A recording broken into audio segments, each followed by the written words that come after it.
It was the middle of June. With summer well underway, a rainy spell seemed to hang over Trista.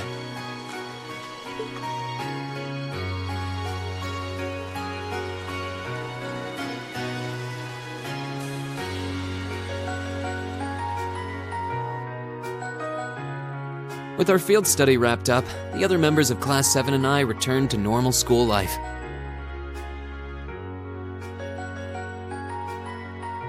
But just when we thought we'd gotten used to the challenging lessons and the breakneck workload, a moment of dread washed over us, making our blood run cold.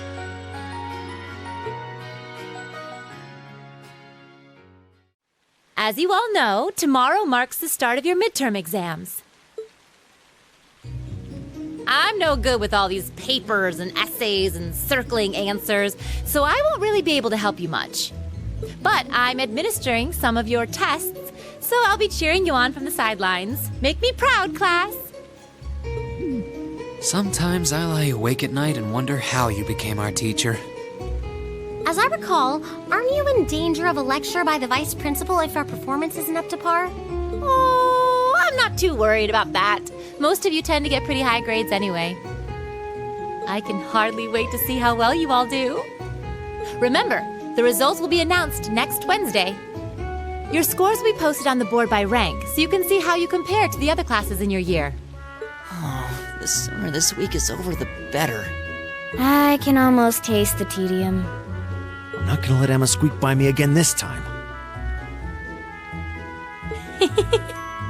Oh, one more thing. They're gonna stick the average score for each class up there on the board, too. Our class averages? I suppose their intent is to furnish us with motivation in the form of class bragging rights. Well, I do enjoy a challenge. Anyway, I know it's only noonish, but I think that's enough homeroom for today. You guys can stay here and study, or just head on back to your dorms. Up to you. Prez, if you'll do the honors. Yes, instructor. Stand, bow.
Excuse me. I do apologize for stopping you on a rainy day like this. Do you know if this is the building in which I might find the principal's office? Oh, yeah, you're in the right place. His office is in the East Wing, first floor. The receptionist might have gone home already, but I can show you the way if you'd like. Thank you for your kindness, but I couldn't possibly trouble you more than I have already. I'll be able to find the way, I'm sure. Well then, if you'll excuse me, Master Reen.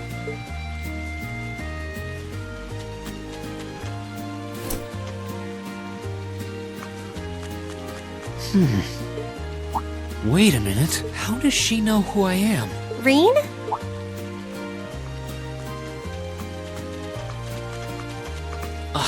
Hey there, Elisa. Heading back to the dorm? Yep. Emma and the others are staying a little longer to cram a little more. But I figured I'm not gonna learn much more today, so I might as well call it a night and start prepping for tomorrow. Right. Well, you're going my way, so what do you say we head back together? Sure, okay.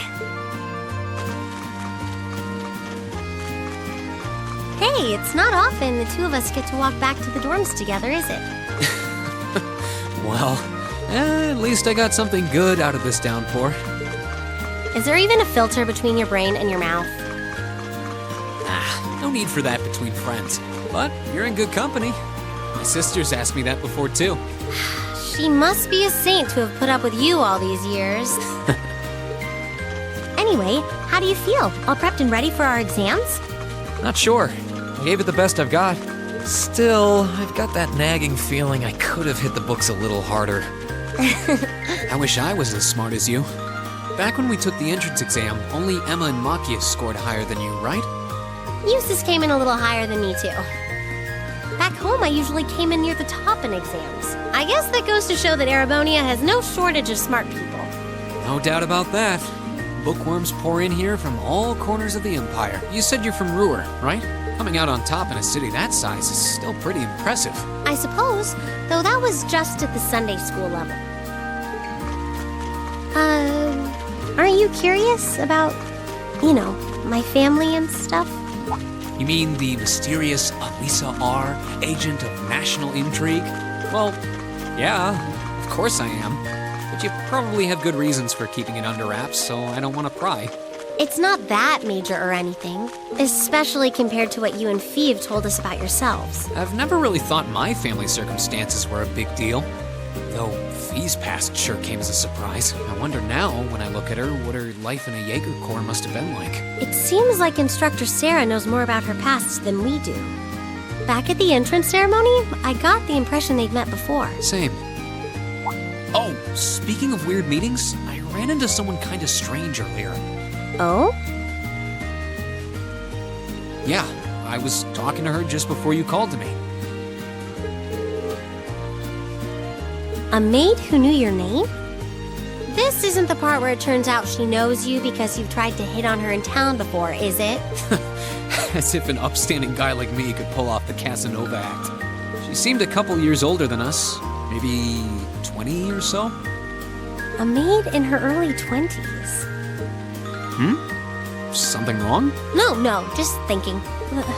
There's no way it could really have been her. Mother keeps her far too busy to find the time to come here.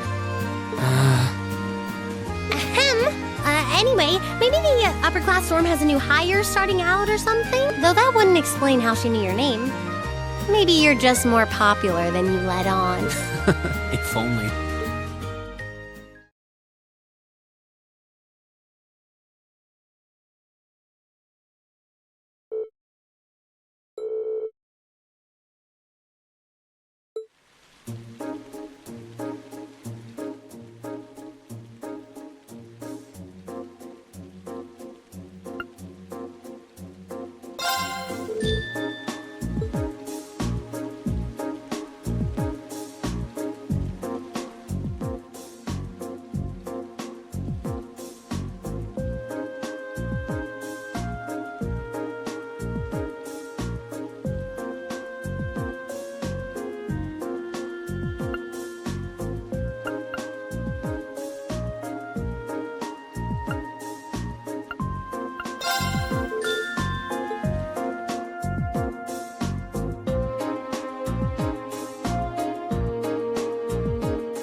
Now that the exams are over, I feel free as a bird.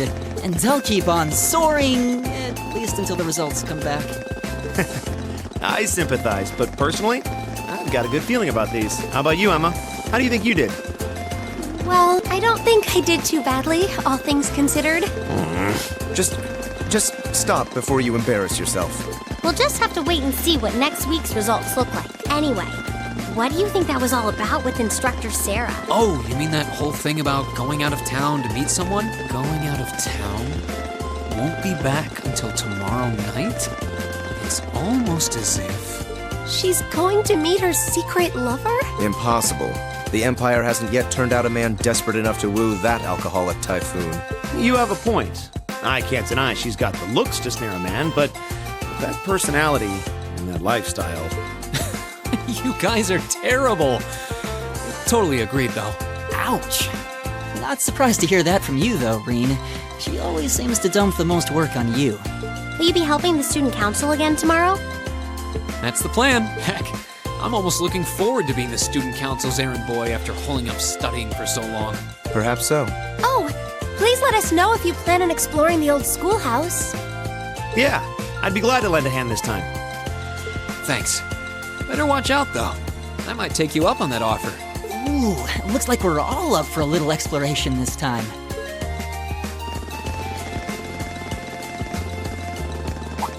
Come to think of it, where did Gaius run off to?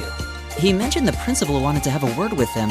You think he went there? Oh, yeah. Wonder what that was about. I hope he hasn't gotten into trouble. I mean, I doubt he would. I have no idea. He and Laura left early, too. I was kind of hoping we could all walk back to the dorm together for once. That sounds nice. Hey, so this might just be my imagination, but do those two seem kind of awkward around each other to anyone else? Really? So you think so, too? It seems like it started around the beginning of the month. I wonder if something happened then. It's like they've been avoiding each other ever since. You say that, but I did not take either as the type to dwell on petty issues or misunderstandings. Neither did I. We've been trying to suss out what the problem between them is, but so far, no luck. I wonder if that's what that was all about. Did you see something, Machias? What happened? Well, do you remember the day we gave our group reports on what happened during last month's field study? We gave a truthful account, including the part where Fee used an explosive to blast open the door to my cell. Yeah? That's when we found out that Fee used to be in a Jaeger Corps. That really threw me for a loop, but what does that have to do with Laura? Well, when that came up, I couldn't help but notice Laura had a rather unpleasant expression. It flashed across her face for only a moment, though, so I wondered if I had just imagined it. Interesting. But even if we assume that's true, what reason would she have to be upset? I can hardly hazard a guess. We all have certain things we'd rather keep to ourselves. We even have a member of this very class who remains tight-lipped about her own family, after all. Do you really have to drag me into this? My apologies. I meant no offense. I do have my suspicions as to your lineage, however. Really? Ugh, you. Now, getting angry won't accomplish anything. Don't worry. We're not going to twist your arm into telling us. When you're ready to talk about it, we'll be ready to listen. It's not like I'm trying to make a big deal out of it or anything. It's just, if everyone knew, it'd make things awkward between us, and I don't want that. Welcome back, my lady. Huh? What? Sharon? It's so delightful to see you again. Oh, hey. It's that maid I ran into the other day. You know her? What are you doing here? She didn't. Mother didn't. But of course, I was sent here at the behest of the chairman herself. Starting today, I will be assuming the position of caretaker for Class 7's dormitory.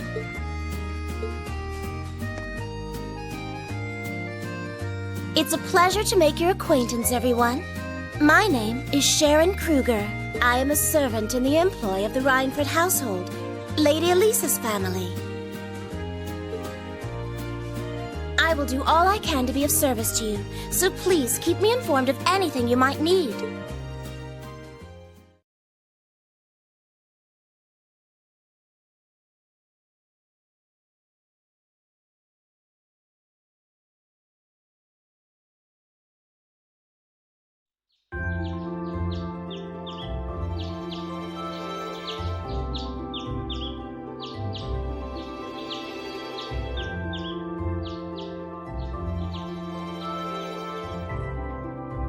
Whoa!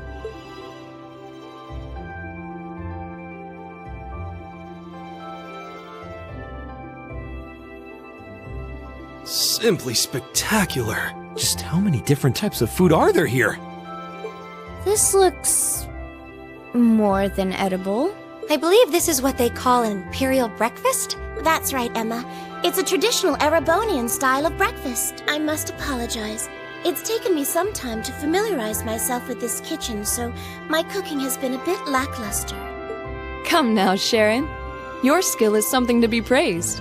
This is far more colorful and varied than the breakfast served in my own home. I would compare this spread favorably with the breakfast served in the Duke's household. I'm honored that you think so. I've also brewed both tea and coffee if anyone would like some.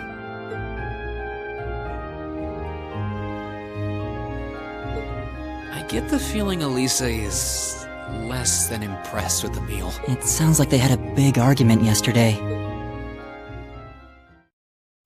Not a chance! I thought I'd finally gotten away from her. I'm not going to let her have her way this time. My lady, please. I truly don't believe the chairman sent me to keep an eye on you like that. She simply sent me so that her beloved daughter might have fewer inconveniences in her daily life. I can take perfectly good care of myself, thank you very much. Oh, fine. I'll take this up with her myself then. Is she in the office at corporate today, or is she out on inspection or something? I believe she'll be dining with the Ministry of Railways president in the capital today. After that, she'll be continuing her inspection tour, so she won't be back in Ruhr for another 5 days. Does she ever slow down? I'm surprised she doesn't burn through a pair of shoes a week. Anyway, I'm not going to take this lying down. She's stuck her nose into things one too many times. I can't believe that R actually stood for Elisa Rhineford. And from the sound of it, her mother's the company chairman too. Yeah, I wasn't expecting that Elisa's mom is basically in charge of the continent's biggest industrial company. Her family's probably got more money than most of the aristocracy. I can see why she'd want to keep her family under wraps, what with all the nobles here. Anyway, I object to everything about this. Considering how busy Mother is, I'm sure she needs your assistance far more than I do. I knew it. You're really concerned about her, aren't you? The way you two care so much for each other deep down is one of the reasons I'm so proud to serve you. That's preposterous. Oh, my lady, I almost forgot to mention that I made plenty of your favorite apricot jam. Would you like me to spread some on your toast? Ooh, really? I mean, stop treating me like a child. Though yes, I would like some jam. It's almost heartwarming to watch. Looks like Sharon's got her number.